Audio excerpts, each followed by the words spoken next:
10 देश जिन पे कब्जा करना मुश्किल है। दुनिया के वो खतरनाक देश जिसके अंदर कदम रखना तो दूर, इनके सर्विलेंस, इनके ऊपर निगरानी रखने वालों की आंखें तक फोड़ देते हैं इस देश के जासूस।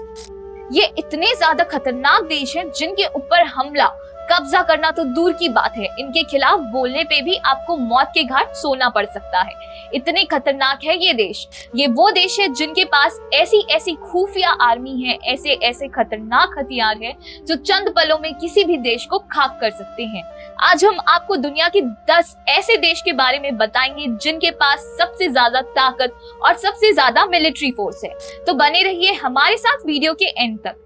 वर्ल्ड की सबसे स्ट्रॉन्ग और पावरफुल कंट्री अमेरिका की आर्मी में लगभग 14 लाख से ज्यादा सोल्जर्स हैं। 7,000 न्यूक्लियर वेपन्स हैं। इनमें से 2 न्यूक्लियर वेपन्स का यूज तो इस कंट्री ने सेकेंड वर्ल्ड वॉर के टाइम कर लिया था। ऐसी कोई भी कंट्री नहीं है इस कॉन्टिनेंट पे जो इस पे अटैक करके इसे कैप्चर कर सके। अगर कोई ऐसी कंट्री है भी तो वो इससे काफी दूर पे है, जिसे इस कंट्री को कैप्चर करने के लिए हजारों किलोमीटर का ओशियन पार करना पड़ेगा।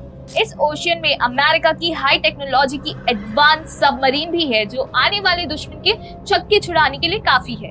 इसकी सिक्योरिटी और जियोग्राफी को देखते हुए इसे कैप्चर करना लगभग नामुमकिन है। सेकेंड वर्ल्ड वॉर के बाद से ये कंट्री वर्ल्ड की सबसे पावरफुल कंट्री बन चुकी है। इंडिया को जीतना या इस पे कब्जा करना भी काफी टफ है। ऐसा नहीं है कि इंडिया पे किसी ने अटैक नहीं किया। इंडिया की नेबर कंट्री पाकिस्तान और चाइना ने कई बार इस पे अटैक किया है, लेकिन हर बार उनको मुंह की खानी पड़ी। वो अपने नापाक इरादों में कभी कामयाब नहीं हो सकी क्योंकि इंडियन आर्मी में 14 लाख से ज्यादा सोल्जर्स, लगभग 2000 फाइटर प्लेन, 16,000 से ज्यादा लैंड आर्मी और बहुत सारे न्यूक्लियर्स भी हैं जो दुश्मनों की दांत खट्टे करने के लिए काफी है। लेकिन दुश्मनों को दूर रखने में सबसे ज्यादा हेल्प करती है इंडिया की ज्योग्राफी, क्योंकि इंडिया का नॉर्दर्न एरिया ज्यादातर हिमालय से घिरा हुआ है। इंडियन आर्मी वर्ल्ड के सबसे ऊंचे और डेंजरस माउंटेन में छिपी रहती है। ऐसे में किसी भी कंट्री का नॉर्थ साइड से आने का चांस ही नहीं बनता। इंडिया के बाकी तीनों तरफ का एरिया ओशियन से घिरा हुआ है और इस ओशियन में 200 से ज्यादा शिप, न्यूक्लियर अटैक में सक्षम सबमरीन और एयरक्राफ्ट कैरियर वाली नेवी सिक्योरिटी से जीत पाना किसी भी कंट्री के लिए इम्पॉसिबल है। वर्ल्ड की सबसे खूबसूरत, पीसफुल, नेचुरल ब्यूटी के साथ ही टूरिज्म के लिए फेमस कंट्री स्विट्जरलैंड को भी कैप्चर करना इसकी ज्योग्राफी की वजह से काफी मुश्किल है। माना कि स्विट्जरलैंड की आर्मी छोटी है, इसमें मात्र 15,000 सोल्जर्स हैं और इस कंट्री के पास 156 एयरक्राफ्ट है, लेकिन इन सोल्जर्स से लड़ने और कंट्री को कैप्चर करने के लिए किसी भी दुश्मन को एल्प्स के पहाड़ों पे जाना होगा और इन पहाड़ों की बर्फीले मौसम में जाकर लड़ना किसी भी दुश्मन के लिए बहुत टफ टास्क है। स्विट्जरलैंड की आर्मी को तो इसकी हैबिट है। कंट्री के फ्रेंड और नेबर कंट्रीज भी काफी स्ट्रॉन्ग है, जैसे जर्मनी, फ्रांस और इटली। ऐसे में कोई भी कंट्री अगर इस कंट्री को कैप्चर करना चाहे तो सबसे पहले उसे इन नेबर कंट्रीज से जीतना होगा, जो इम्पॉसिबल है। कनाडा एरिया के हिसाब से वर्ल्ड की सेकंड नंबर की कंट्री है। इस कंट्री की आर्मी में केवल 95,000 सोल्जर्स हैं, लेकिन इस कंट्री को अपनी सिक्योरिटी के लिए इन सोल्जर्स की कभी जरूरत ही नहीं पड़ती, क्योंकि इस बेहद बड़ी कंट्री के चारों तरफ फैले हैं जंगल और ओशियंस। इससे भी बड़ी बात है यहाँ का बर्फीला मौसम। ये सब कुछ मिलकर इस कंट्री को अपने आप सिक्योरिटी देते हैं। जंगलों, समुद्र और बर्फीले मौसम की वजह से किसी भी दुश्मन का इस कंट्री से जीत पाना मुश्किल है। दूसरी सबसे बड़ी बात इसकी नेबर कंट्री अमेरिका, जो कि वर्ल्ड की सबसे पावरफुल कंट्री भी है, जिसके कनाडा के साथ काफी अच्छे रिलेशनशिप है। अगर कोई कंट्री कनाडा को कैप्चर करना चाहे तो उसे सबसे पहले अमेरिका से लड़ना होगा, जिसे जीत पाना किसी के लिए भी पॉसिबल नहीं है। इजराइल एक छोटी सी अरेबियन कंट्री और अपने आसपास की सभी नेबर कंट्रीज के साथ इसकी दुश्मनी है। फिर भी आज तक कोई भी कंट्री इस कंट्री को कैप्चर करने में सफल नहीं हो सकी। इस कंट्री की आर्मी में केवल 1,76,000 सोल्जर्स है, लेकिन इस कंट्री की खास बात यह है कि यहाँ की हर औरत को कम से कम 2 साल और आदमियों को 3 साल आर्मी में रहना पड़ता है, जिसकी वजह से यहाँ के हर एक सिटीजन के पास मिलिट्री ट्रेनिंग होती है। साथ ही इस कंट्री को अमेरिका जैसी पावरफुल कंट्री का सपोर्ट है। इसके अलावा इस कंट्री ने वर्ल्ड का सबसे बेस्ट और amazing military defence system develop किया है। ये पूरी की पूरी सिक्योरिटी शील्ड से घिरी हुई है, जिसकी वजह से इस कंट्री के अंदर कोई भी मिसाइल एंटर नहीं कर सकती। भूटान इंडिया के नॉर्थ में हिमालय की पहाड़ियों में सबसे एकांत में बसा हुआ देश है।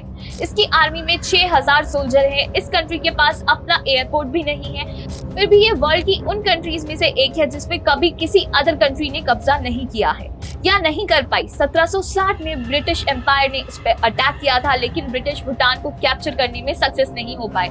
इस कंट्री पे अटैक या कैप्चर करना इम्पॉसिबल है क्योंकि इसके चारों तरफ माउंटेन है, यहाँ तक कि कोई भी टैंक या आर्मी व्हीकल नहीं जा सकती। दूसरा रीजन है इंडिया, क्योंकि इंडिया ने इसकी सिक्योरिटी का वादा किया है। इंडिया ही भूटान आर्मी को ट्रेनिंग भी देती है। इसके सपोर्ट की वजह से भूटान पे किसी अदर कंट्री का कब्जा करना इम्पॉसिबल है। दुनिया के सबसे सन की तानाशाह किम जोंग उनकी कंट्री नॉर्थ कोरिया की दुश्मनी वर्ल्ड की सबसे पावरफुल कंट्रीज में से है, फिर भी इस कंट्री को आज तक कोई कैप्चर नहीं कर पाया। इसका मेन रीजन है इस कंट्री का पावर। नॉर्थ कोरियन आर्मी में 10 लाख से ज्यादा सोल्जर्स, 4228 टैंक, 222 अटैकर हेलीकॉप्टर्स और सबसे बड़ी पावर है इस कंट्री के पास न्यूक्लियर वेपन। इस कंट्री का कानून इतना सख्त है, फिर भी यहाँ की जनता अपने प्रेसिडेंट किम जोंग उन की बातों को रिस्पेक्ट करती है। पब्लिक का पूरा सपोर्ट होना भी इस कंट्री को कैप्चर ना कर पाने का एक बड़ा रीजन है। वर्ल्ड की सबसे बड़ी कंट्री रशिया की भी सेफ्टी का रीजन इसकी ज्योग्राफी है, क्योंकि इसका ज्यादातर एरिया पहाड़ों, जंगलों और बर्फ से ढका हुआ है। वर्ल्ड वॉर 2 में जब नाजियों ने रशिया पे अटैक किया, तब रशिया उनसे लड़ने की बजाय पीछे हटती चली गई, क्योंकि उसे पता था कि हिटलर की आर्मी इस कंट्री तक नहीं पहुंच पाएगी। उसके बहुत से सोल्जर ठंड की वजह से मारे जाएंगे और अंत में नाजियों को पीछे हटना ही पड़ेगा। और ठीक ऐसा ही हुआ था। रशिया की जियोग्राफी के साथ ही उसकी आर्मी और उसकी न्यूक्लियर वेपन की वजह से रशिया को कैप्चर कर पाना इम्पॉसिबल है। ऑस्ट्रेलिया जैसी खूबसूरत और टूरिज्म के लिए काफी फेमस कंट्री पे भी कब्जा करना इम्पॉसिबल है। इसकी जियोग्राफी की वजह से इस कंट्री के पास में पावरफुल कंट्रीज हैं, चाइना, इंडिया, जापान, जो ऑलरेडी ऑस्ट्रेलिया से हजारों किलोमीटर दूर है और बीच में है ओशियन। जो देश ऑस्ट्रेलिया के पास है वो इतने स्ट्रॉन्ग नहीं है कि इस कंट्री से जीत सके।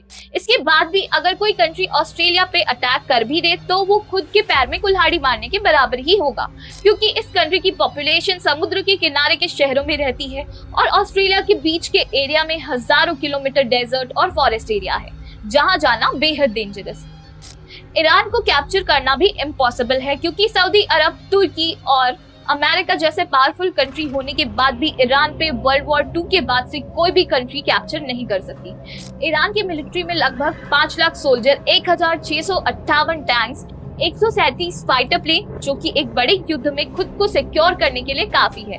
फिर भी ईरान में घुसना इसकी पहाड़ी इलाकों की वजह से काफी टफ है। यहाँ की गवर्नमेंट के पास बहुत सारे अंडरग्राउंड मिलिट्री बेस का नेटवर्क है, जो ईरान के लगभग हर सिटी में 500 मीटर नीचे बना हुआ है, जिसकी वजह से इसकी सिक्योरिटी बेहद टाइट है। इस वीडियो में दी गई सारी इंफॉर्मेशन इंटरनेट से ली गई है, इसमें अपनी तरफ से कुछ भी नहीं जोड़ा गया है। आपको अगर ये वीडियो पसंद आया हो तो इसे लाइक शेयर जरूर करें, साथ ही चैनल को सब्सक्राइब करें और हमें कमेंट बॉक्स में लिखकर जरूर बताएं कि आपको इस वीडियो में दिखाई गई कौन सी कंट्री सबसे ज्यादा पसंद है। धन्यवाद।